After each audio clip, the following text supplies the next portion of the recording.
Good evening, travelers of Twilight thought and whispering wavelengths. You've tuned into Midnight Voices, the only show where conspiracy wears a monocle and fonts come with fangs. Tonight we're getting small, molecular, even, microfonts, molecular pixels, ghostly display messages and stories typed in characters too small for human eyes. And to help us decode it all, I've invited a few special guests to the studio tonight. They've just sat down with a warm caramel toffee truffle Swiss chocolate cappuccino and a generous helping of donuts, jello-filled, maple, powdered, and of course, the cursed cinnamon twist. Joining us tonight, we have Dr. Glynnon Merk, developer of the theoretical PlanckPanel molecular screen, who recently survived an incident with his prototype display. Dr. Merk, welcome. Thank you, Murmur. And these donuts are unreasonably good. Only the finest Eldritch pastries for our guests. We're also joined by Dr. Elara Nocturne, whose lab footage of the PlanckPanel's first activation revealed microtext not written by any human hand. Dr. Nocturne, what did that message read? The font said witness in 6 languages. I only speak 4. Dr. Merk, for the layperson at home, can you explain what a molecular pixel even is? Absolutely. Think of your screen.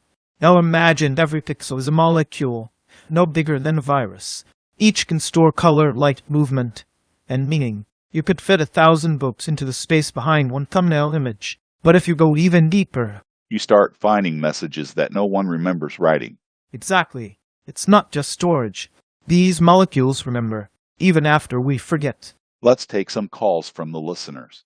Our first caller for tonight, Susan from Iowa. You're on Midnight Voices.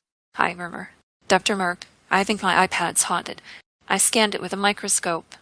Not kidding. Then I saw something like writing in the pixels. Still, don't do your math. What does that even mean? Maybe your iPad is rebelling. More likely, you encountered an entropy-encoded bleed. Old screens sometimes store ghost images, even from past owners. That message could be 10 years old, or written by the AI that calibrated your display. But I'd keep an eye on it, just in case it writes anything more personal. Our next caller is Ali, who has a story involving a late-night train and a passenger who may not have purchased a ticket. Yeah, this happened back in March. I was riding the 1:40 a.m. track from Kansas City to St. Louis.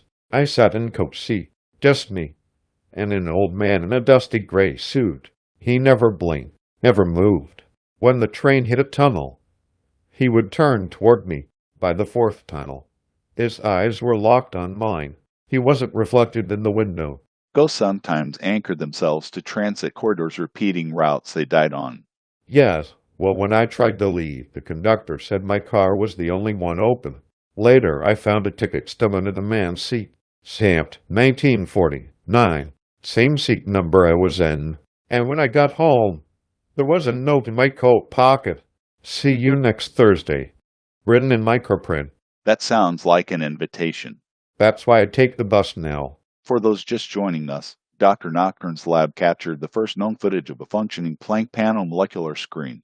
What started as display calibration ended as a conversation. Dr. Nocturne?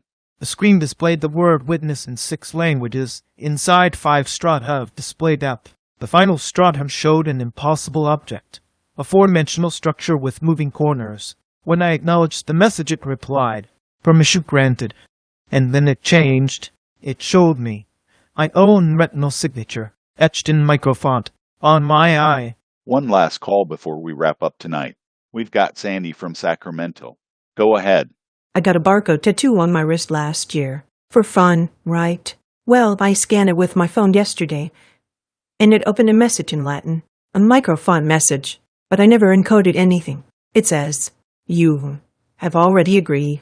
I didn't agree to anything. Can you explain that? It's possible the ink was sourced from nanopigments recycled from display waste. Those particles can retain old data, sometimes from very old systems. You may be carrying a piece of history you didn't ask for. Murmur, what should I do?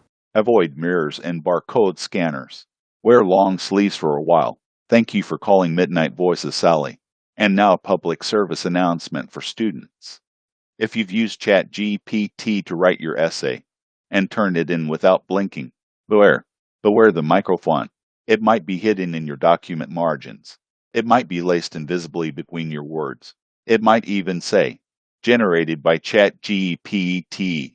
Student ID 839,027,491. You didn't write this.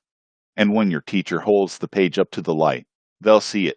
So if you're listening and your homework felt a little too easy, check your paper. You might already be marked.